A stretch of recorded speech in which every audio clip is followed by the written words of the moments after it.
everyone, and on behalf of ANROWS, I welcome you to today's webinar on making better use of existing administrative data.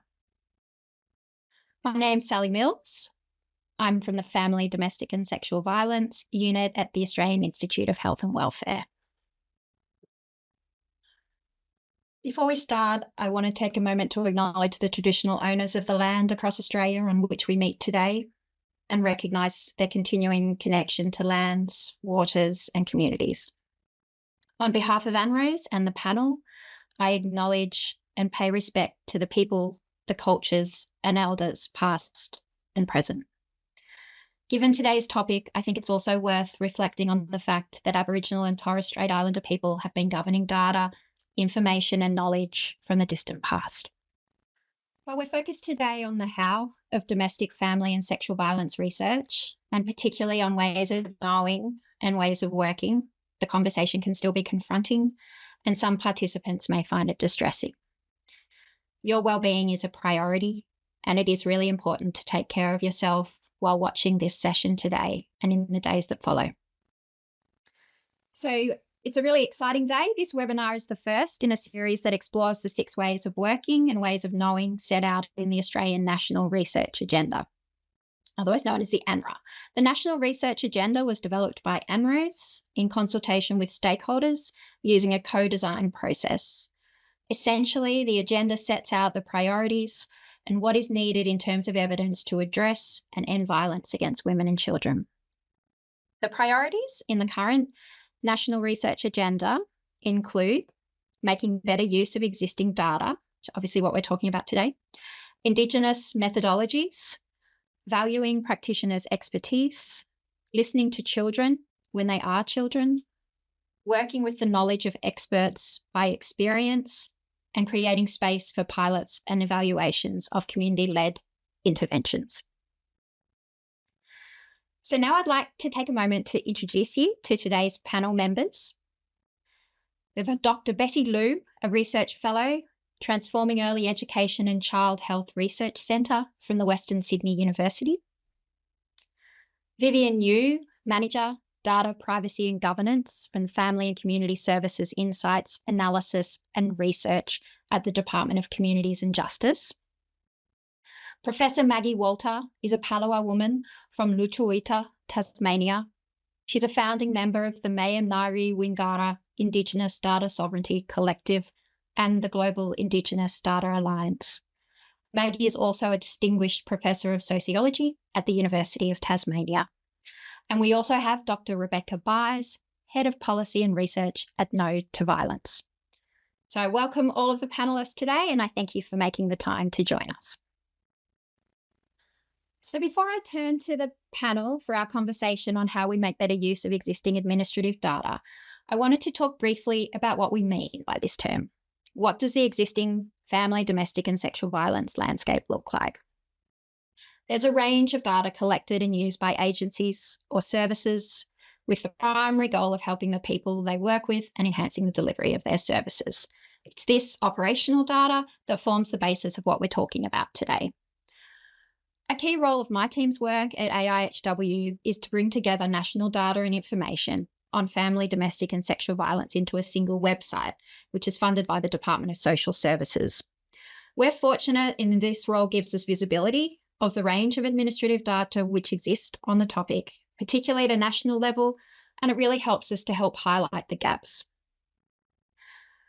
Family, domestic and sexual violence data are collected from a range of agencies across health, justice and community sectors. The data held by agencies is going to vary depending on the purpose, but it can include information on the people using the services, the type of violence experienced and the services received. In some cases, some administrative data collected on the ground is standardised into a collection to support reporting at higher levels, such as state or territory or national level. And some examples of relevant FDSV data held by some state and territory governments include things such as hospital data, including admissions, emergency department presentations, ambulance attendances, helplines, police, crime and justice, to name just a few. While these can support policy, planning and research specific to jurisdictions or to a jurisdiction, their ability to provide national insights can be limited as the data may not be consistent and comparable across states and territories. Some examples of national data collections with some consistent information on FDSV include national hospital data, covering people admitted to hospital, crime and justice data covering people engaged with the criminal justice system, and that includes both victims and offenders, child protection, specialist homelessness services, and some Commonwealth-funded support services. These national data sources are collated and managed by national custodians, including the Australian Bureau of Statistics, AIHW, Department of Social Services. In addition, there's also data collected by other services, such as banks, which we know can hold relevant data and provide new insights.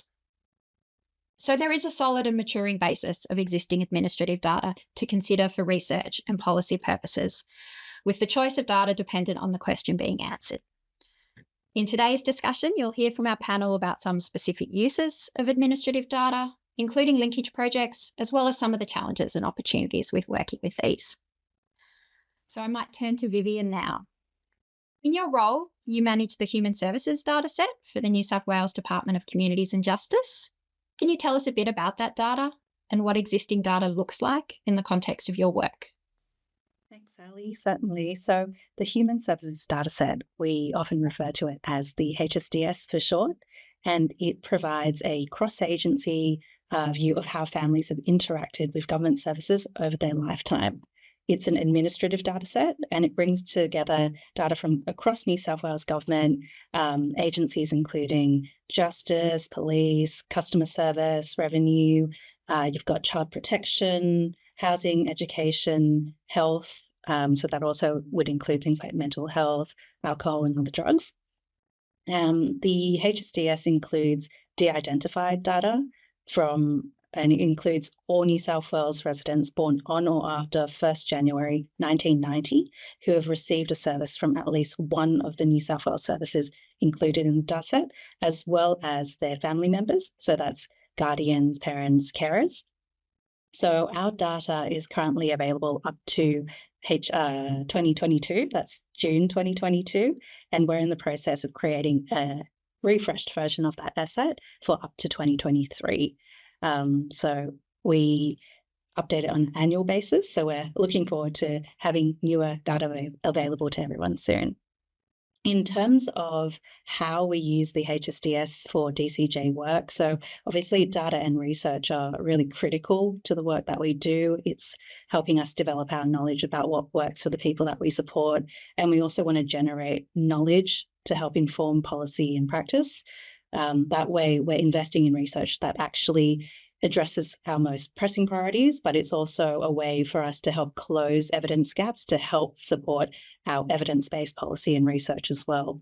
So whether that's undertaken by our government agencies or if that's research that's led by the human services sector, so universities, community organisations, NGOs.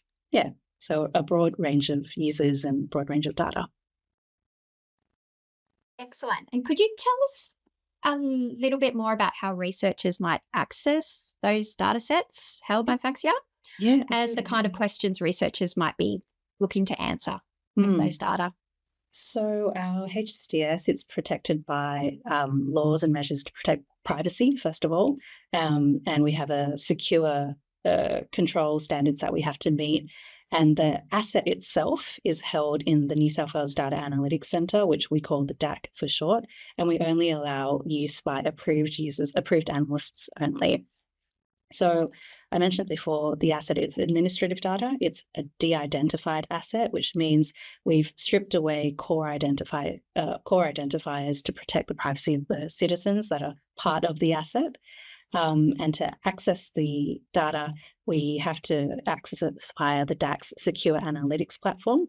We're also in the process of upgrading the platform as well, so to have an advanced version of the platform.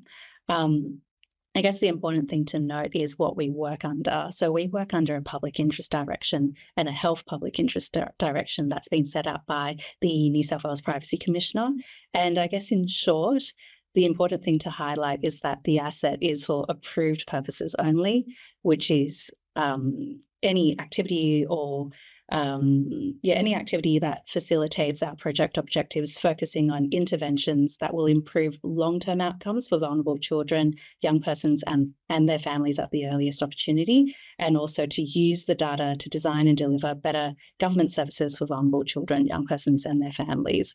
So any work that's proposed will have to fit within these parameters in order to use the HSDS.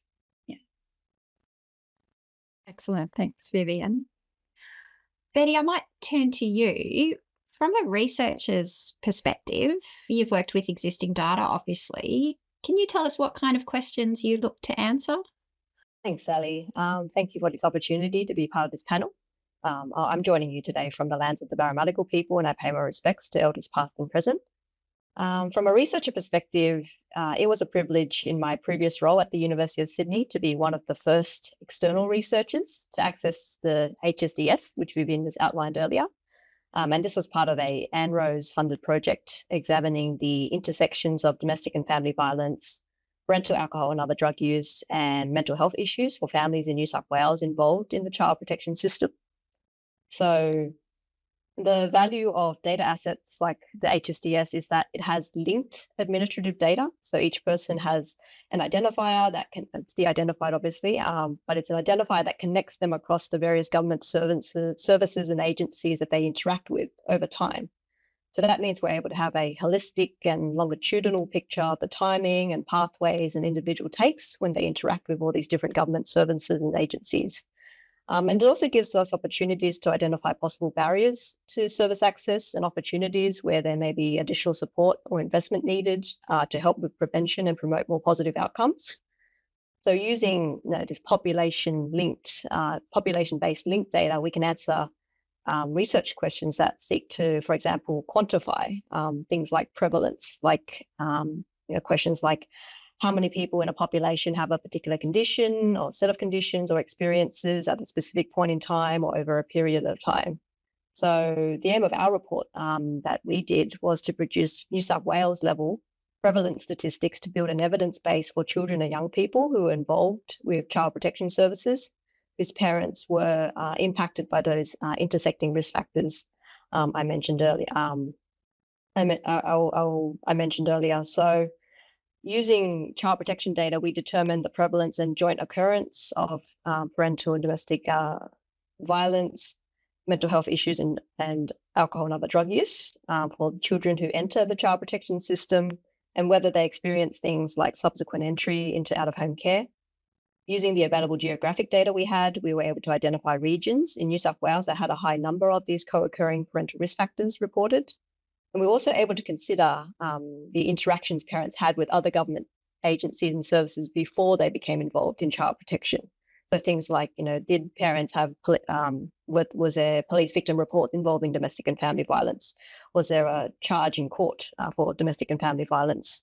Were either parent hospitalised for mental health or alcohol and other drug use issues? Were parents accessing mental health care? And were parents accessing things like family support programs? So that's a short example of the kinds of questions we tried to answer using existing data, but please feel free to read our full report for more information, which I think has also been posted in the chat. I think it has, Betty. That's excellent. Thank you. And Rebecca, did you want to add to that, in particular, some of the questions that might be asked in your area of expertise? Thanks, Sally. And I'm coming to you today from the Wurundjeri land of the Kulin Nations, and I pay my respect to elders past and present. Use the pronouns she, her. So thank you for having me today. I guess I bring a bit of a provocation, some critical questions to this. And alongside researcher positionality and the political and research funding priorities that shape the questions that researchers pursue, I would also like to add an additional portion here, and that's the purpose that the existing data was collected. I think there's a danger that externally driven research questions will impose particular findings on data or particular analytical frameworks that can manipulate it beyond the limits of its collection. So, for example, here at NTV, we are the custodian of a data set that includes case notes, coded demographic data, and recordings of men's use of violence as conversations with counsellors. So it's a potentially really rich data set for better understanding men's use of violence. But any analysis that doesn't deeply contextualize why and how it is collected risks skewing our understandings. For example, a man could call because they might do it voluntarily, they might be encouraged by their partners, be socially mandated in a sense, or they might be forced by the criminal justice system.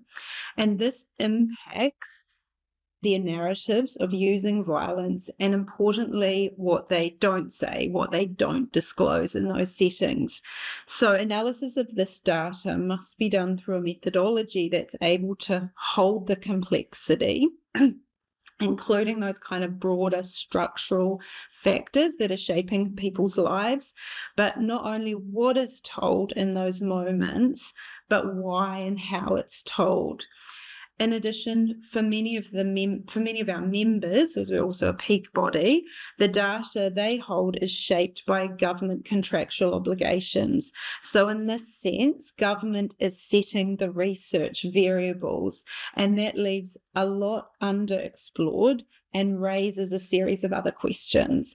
So I think there needs to be an honesty about that and a humility to the limits of knowledge we can claim from existing data sets. If we lose sight of this, I think we risk skewing our understandings of what drives family violence and then appropriate responses to it. Thanks so much, Rebecca, for that perspective. It's really important. Moving now to thinking about the challenges of working with existing data sets and thinking about the power imbalances that exist between researchers, data custodians, and people who hold the data. I want to bring you, Maggie, into the conversation as well. Maggie, how do we centre Indigenous data sovereignty and Indigenous data governance in this work? Look, thanks, Sally. I'm speaking from the lands of Wurundjeri, of whom I am a very grateful visitor very often. I think before we talk about data sovereignty and data governance, which are really important, I need to sort of add also a caution. Hearing about the HSDS data set made me extremely nervous because I know what's in those data sets. They're de-identified on a personal level, but I bet there's an Aboriginal and Torres Strait Islander indicator. So where maybe individuals can have privacy, but where's the collective's collective privacy? The collective risk there is very big. And we know that data, especially administrative collections, have never, ever served First Peoples and have resulted in significant harm. And just hearing about those data sets, I know, without having to do any analysis, that First Peoples are going to be overrepresented on all the negative indicators, more likely to have been hospitalised, more likely to have been charged, more likely to be all of those things in child protection. So the risk always is that the data, and the big thing here for me is the problem with the data is what is not there. So if you're just going to examine, as many lazy researchers will, Indigenous versus non-Indigenous in a very simplistic sort of way, then what they will find is, surprise, surprise, that Aboriginal people will come out as more likely across all those things.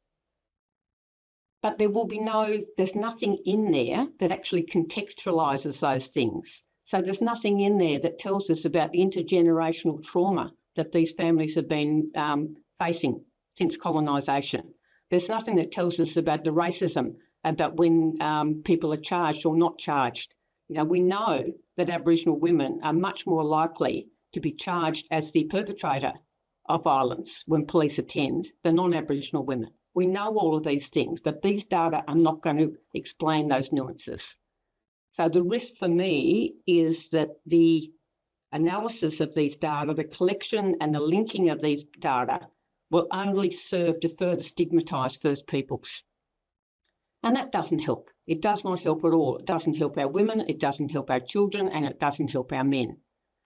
So it's really the paradox that we have so much data where the First Peoples indicator is there, but we have none of the data that's important, none of the data that we need. So I would worry, without the right things put in place, that these data would just be used to actually harm First Peoples more than help. But at the same time, I know that big data, linked data sets can provide us with more information, but we have to be really clear about what data are there and, as importantly, what data are not there. And it's the not there that are the big ones. Most of these data will end up blaming First Peoples more, and they will be reductive. So it will be, the Indigenous indicator will be used as if somehow the difference between non-Indigenous and First Peoples is something, a trait of indigeneity. That somehow who we are that are more likely to come up in these negative stats. So this has been a concern for First Peoples for a long time now, well before linked data and big data, and the response has been Indigenous data sovereignty and Indigenous data governance. And I'll talk more about those a little bit more, but a little bit later. I just want to draw that caution and say that there is the potential to have really good findings that will really support First Peoples and move away from the scourge of family and sexual violence. And I would like to hear more about how we can do that rather than just go down the tried old road of finding First Peoples deficit. Thanks. Thanks so much, Maggie, for expressing that and really letting us all be very clear about the need for contextualization and for stepping back and really understanding what's in and what's out in the data that we're analysing. Rebecca, did you want to add anything to that?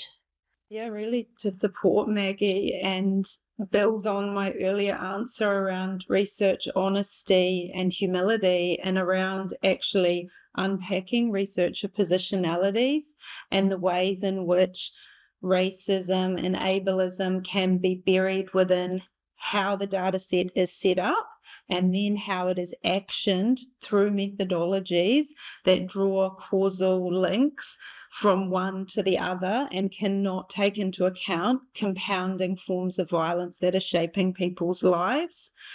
So I think it is about an honesty and humility about different ways of knowing the world and the forces that drive those ways of knowing.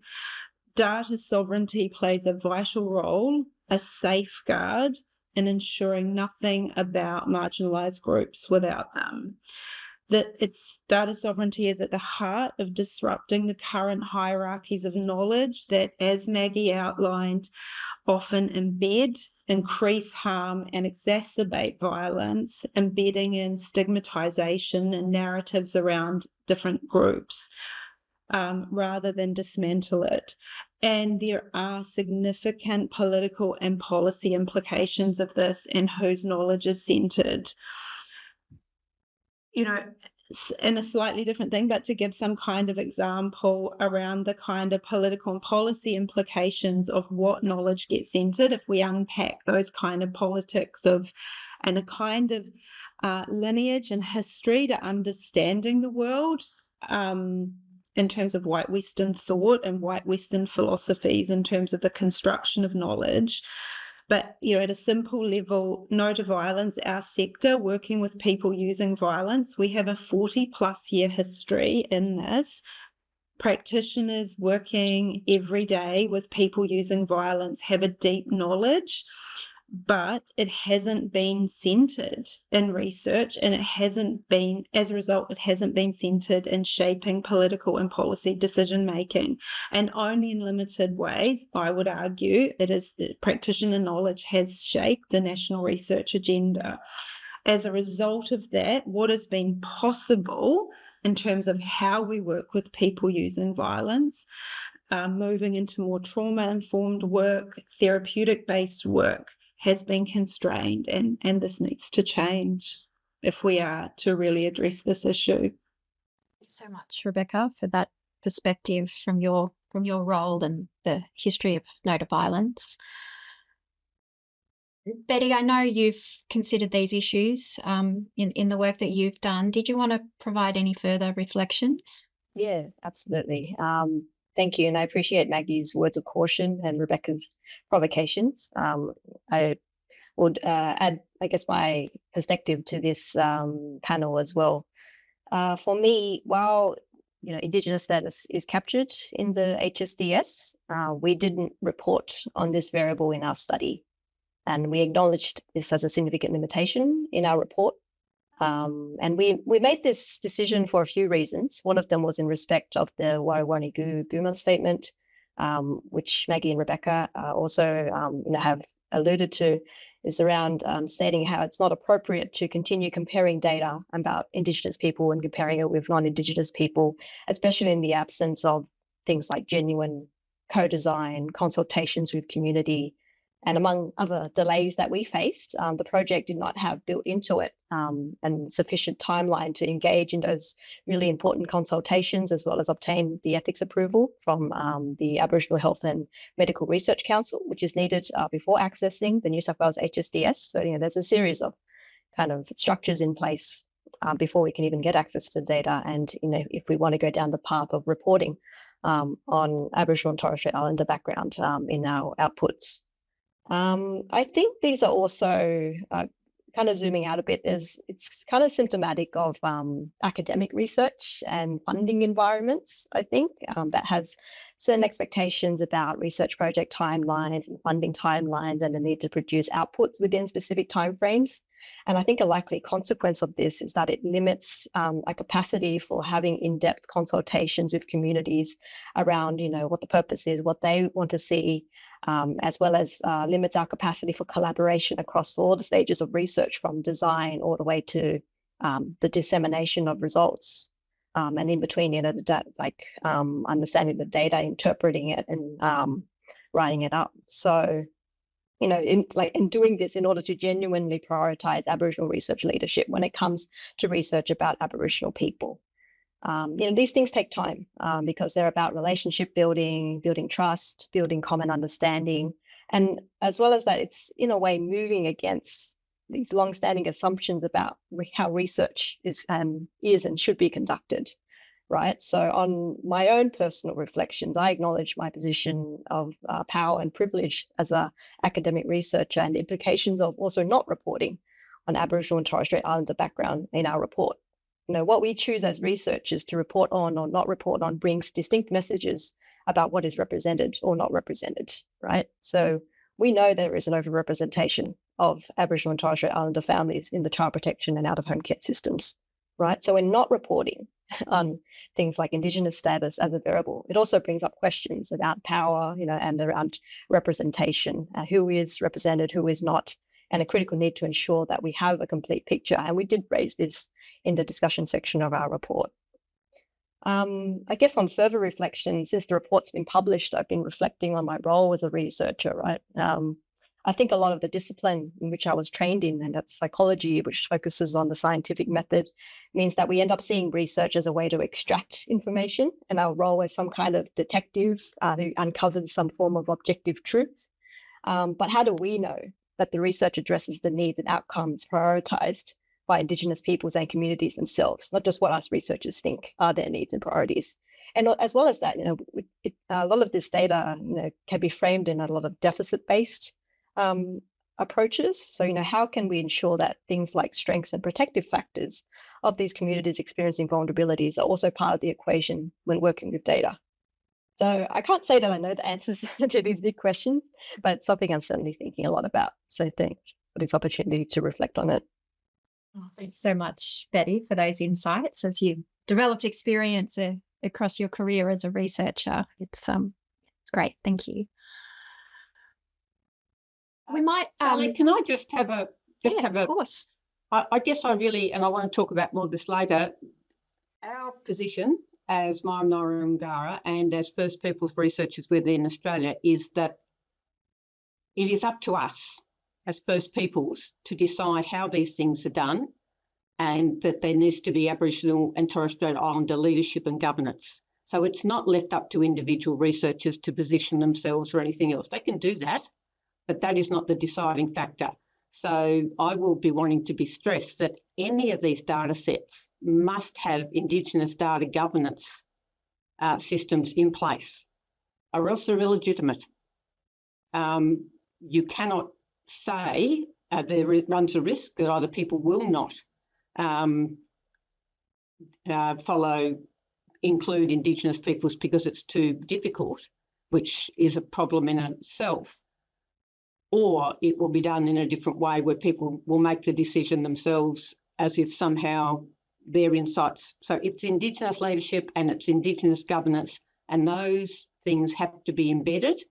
And I think this is not just me saying this, but we now have the Governance of Indigenous Data Framework that's come out from the Commonwealth Government, which sets out very clearly how these things are to be done.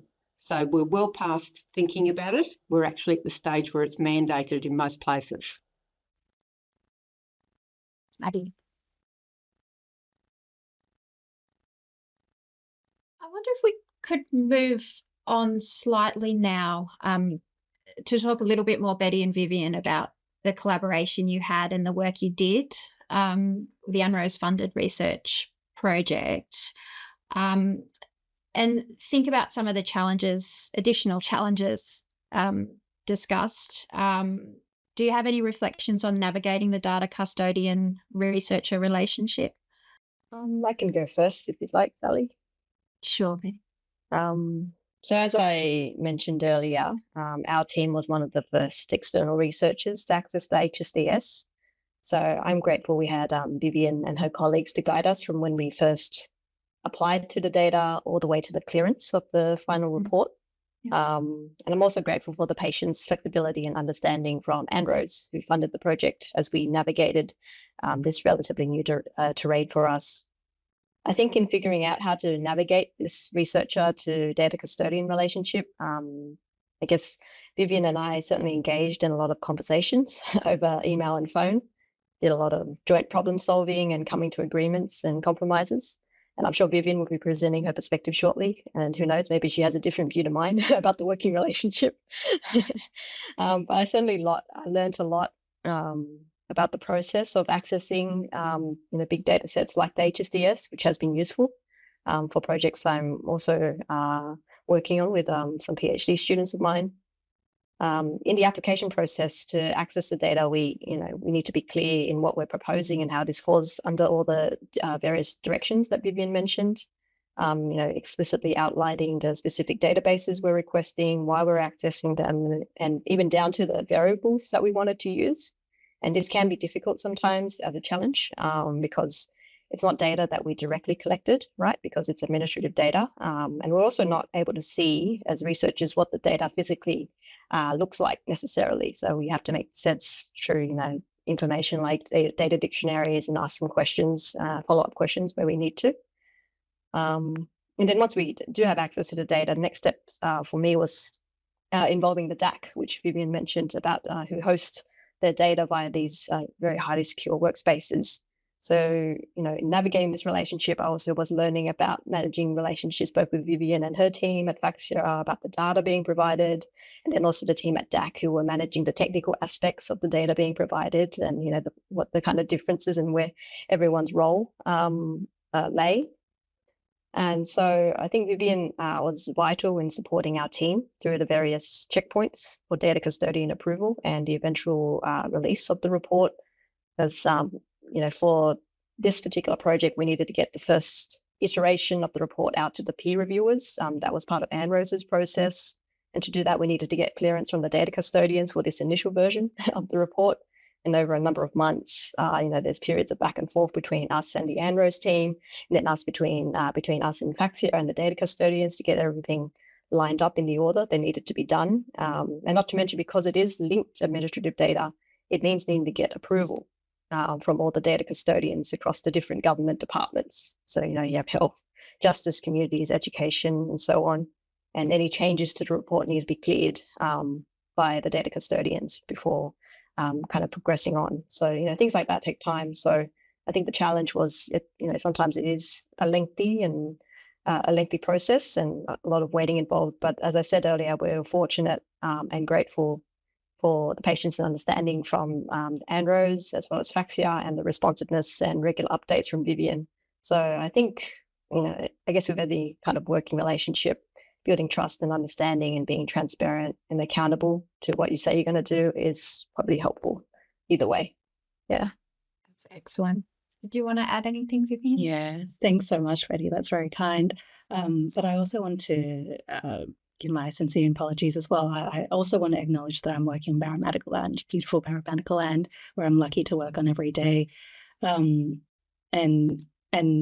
what Rebecca was saying before, honesty, humility, so important from my perspective. And I think that's why over time we found that partnership between our team and researchers, it's so important for us to have those open conversations.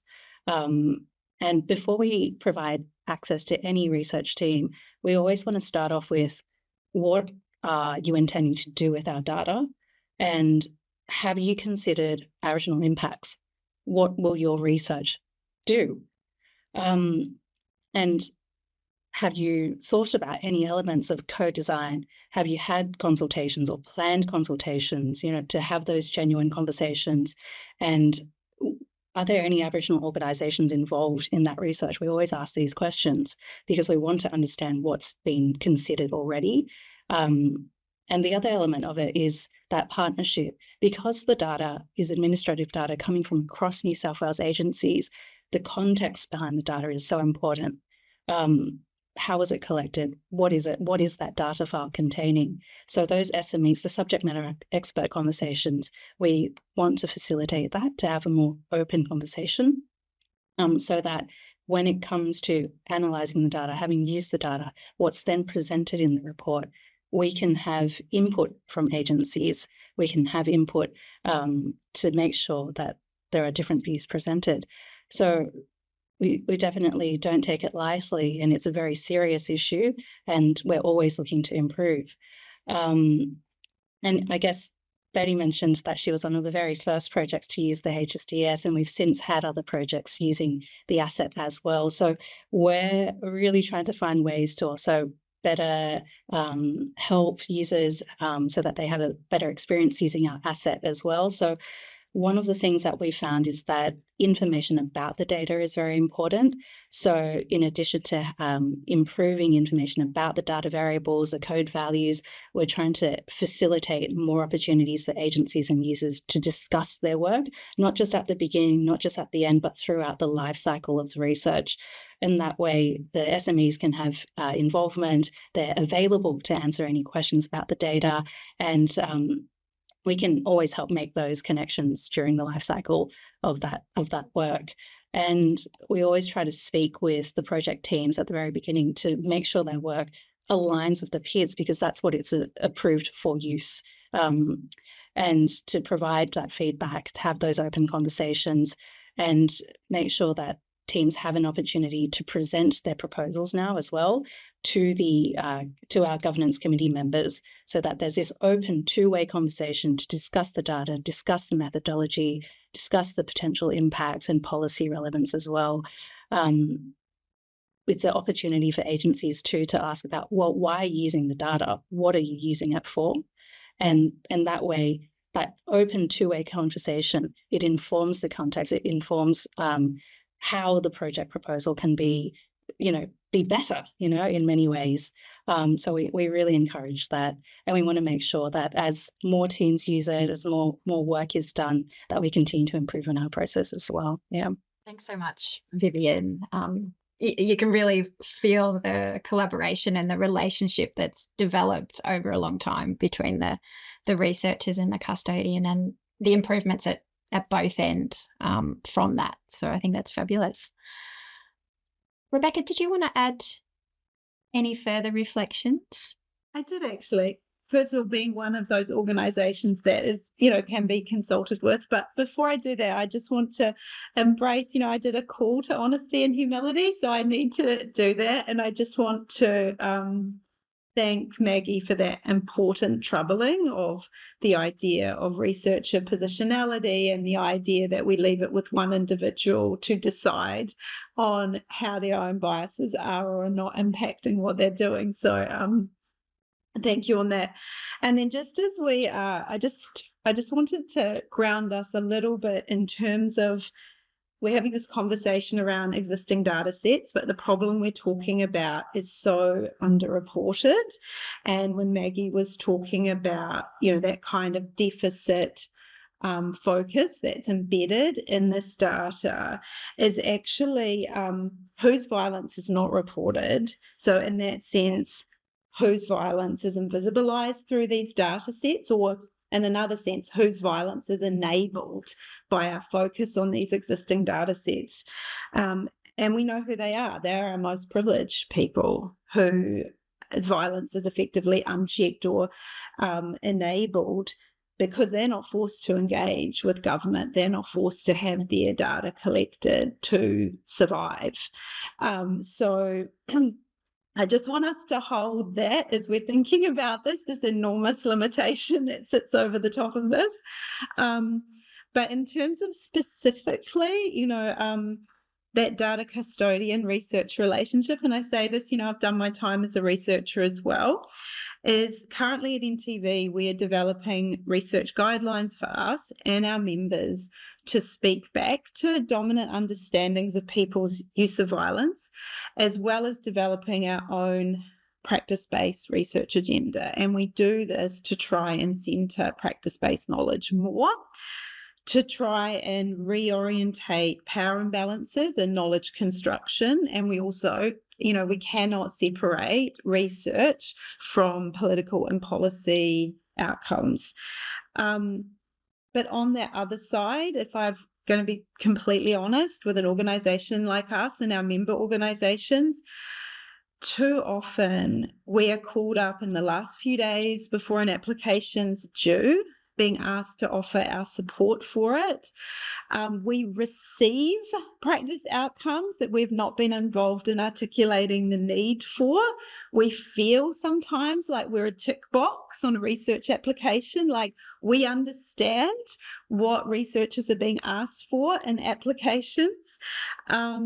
Too often we're approached when the research proposal is basically written and in its final stages, and we're effectively asked for any red line feedback under the guise of consultation or co-design, and we know how that gets represented in research applications. We want and we believe we should be seen as genuine research partners, and to do that, research projects need to be genuinely co-designed. We need to be genuinely involved with the analysis and determining the findings, and its dissemination and its accessibility, and we need to be involved in those provision of practice outcomes that are supposedly designed for us. And we want to work in genuine partnership with researchers whose methodologies enable the complexity of people's lives to be centred, that hold the multiple forces that shape people's lives as multiple structural discriminations that compound to shape someone's lives, and the ways that people react and live with them. We just don't believe that people's lives can be reduced to simple causal variables, and because one part of our identity can be connected to something else in a kind of causal linear line, this kind of ask is a lot more radical than it sounds. It can be really difficult to hand over that power, for researchers to hand over that power. And, speaking to Betty's point, I understand, having worked in research as well, that there are, you go through ethics committees that are structured around an idea that the researcher is the final adjudicator of what is knowledge, when we know in reality as researchers what we're often doing is offering an interpretation of other people's knowledge. And again, it comes back to that humility and honesty of what we're actually doing. I keep going with my provocations. I think we haven't really seen Australia's most powerful research funders yet being willing to really genuinely centre this way of working.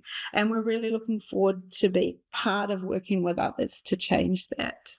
Thanks so much, Rebecca. Now, Maggie, you've already mentioned, that call to action and existing documents and frameworks that are out there. Can you talk a little bit more about what principles or approaches are needed to guide our work? Yeah, look, I will. And look, I've heard of lots of good things happening, but unless there's actually an Indigenous data governance process, it's not going to cut it for me. And it won't cut it for the national framework, and it certainly won't cut it for the IAPSIS Code of Ethics, which is what you need to pass if you are going to do work that involves Aboriginal and Torres Strait Islander people. So our principles of Indigenous data sovereignty were developed in 2018, and they're anomalous with those from other Indigenous data sovereignty groups globally. But basically, they centre around that First Peoples have the right, that's a right-based, to exercise control over the data ecosystem. We have the right to data that is contextual and disaggregated. We have the right to data that is relevant and empowers. That's all about the variables. We have the right to data stewardship and structures, and this is about that your data sets, I guess, that are accountable to Indigenous peoples and First Nations. And we have the right to data that are protective and that respects our individual and also our collective interests. So they're the core data sovereignty principles that are being enacted in Australia. And I might point out that all applications to Australian Research Council, ARC grants, will now ask you to actually write how you were adhering to Indigenous data sovereignty and governance principles, and also where is the place of Aboriginal leadership in your report. And Rebecca, I heard you when you talked about how you get consulted. It's a very familiar world to First Peoples, where we get one day to quickly, please give us something that we can put in their report to make sure we get the funding, never to hear from those people again once they've got the funding. So since we've put the Indigenous data sovereignty principles down in 2018, last year we had another meeting of First Peoples leaders throughout Australia up at the Lowitja Conference, and we came up with a set of principles around Indigenous data governance. So this is to actually help people really work it out, because the principles, they're hard to do, and because they're new to the way we usually do this. Usually First Peoples, we're just the passive objects of research. Now, the research is not passive. So the delegates there asserted that Indigenous data governance in Australia must adhere to the internationally agreed definitions. So Indigenous data sovereignty and Indigenous data governance have agreed international definitions, which stops them being co-opted and changed by others. That governance must be integrated in all data lifecycle stages. So for administrative data, it really needs to be from where it's coming and to where it's going and how it's linked. That needs to have Indigenous data governance look at it as well. It requires Indigenous leadership and Indigenous control. So it's not co-design, it's about Indigenous leadership and control. It's based on ensuring accountability of entities that hold Indigenous data, and it requires the creation of new data. Any new data incorporate Indigenous data governance mechanisms, and that data production is ethical, representative and beneficial. So those things are hard to do, but unless we get change, we won't get a change to the way First Peoples are constantly represented in the data and harm that continues to do. And I know nobody intends the harm, the harm is never intended. But that is the outcome. So I would encourage anybody who's thinking of using data or even connecting up data sets to actually think about how Indigenous data governance principles and protocols might be built into that. As a final thing, I currently work as a commissioner with the Uruk Justice Commission, Australia's first truth-telling commission. So we have had to wrestle with this ourselves about how we ensure the data sovereignty and the proper governance of First Peoples stories. And we've done that very simply by saying First Peoples stories and knowledges that they share with us are just shared. We don't own them, and we certainly don't control them. That ownership and control always stays with the first people who have shared that knowledge with us. And that means that we are really careful about giving people choices around how they want their data protected. And at the moment, we're working really hard on actually getting legislation changed in Victoria to ensure that those protections last once those stories are deposited with the Public Records Office at the end of Uruk.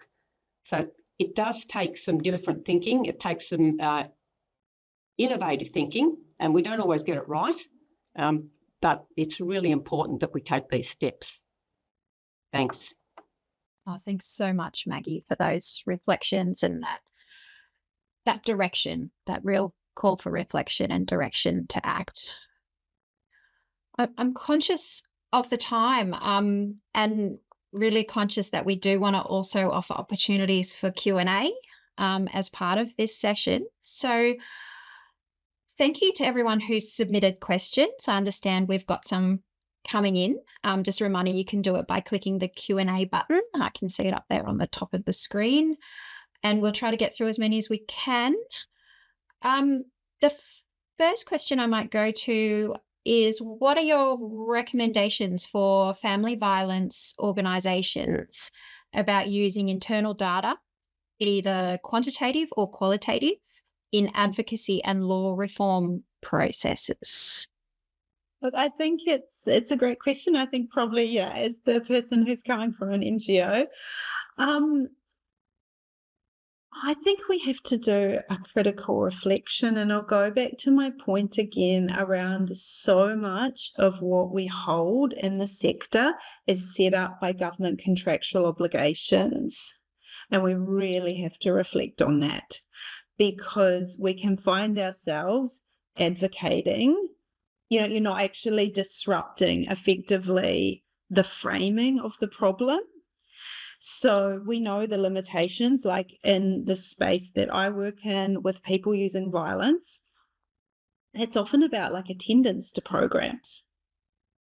It's not about outcomes, which is what we might want to be having a conversation about, for example.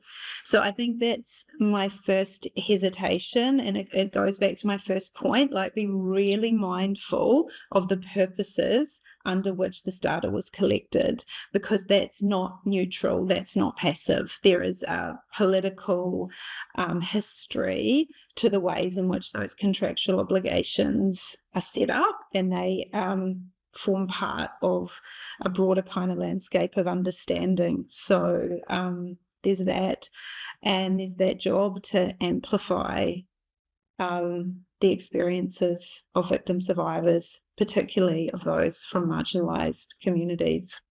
How can a DFE service navigate reporting requirements while supporting Indigenous data sovereignty principles? Oh, it's being bold. Governments sometimes ask for things because they're used to asking for them. There's not a lot of thought gone into what is asked for in the reporting.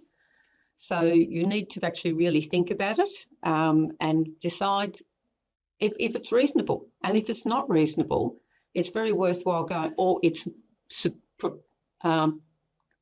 may be harmful to First Peoples, then you need to go back to whoever is asking you to report and have that discussion with them and saying, look, we're prepared to do this and this and this. And again, you want to have an Indigenous data governance process in place where you're not doing this yourself. You actually have people who know about this stuff, First Peoples who are taking leadership here, and negotiate back with the state. And very often you'll find that actually people, when you question them, they actually say, well, I'm not sure why we need that. I recently had this with our own university, with intellectual property and contracts with people providing material. And we sort of said, well, under data sovereignty, we can't give the intellectual property from this person to the university. And that's what all the standard contracts require. And surprise, surprise, I was all geared up for the big argument. And they said, oh, you're right. How can we change it so it actually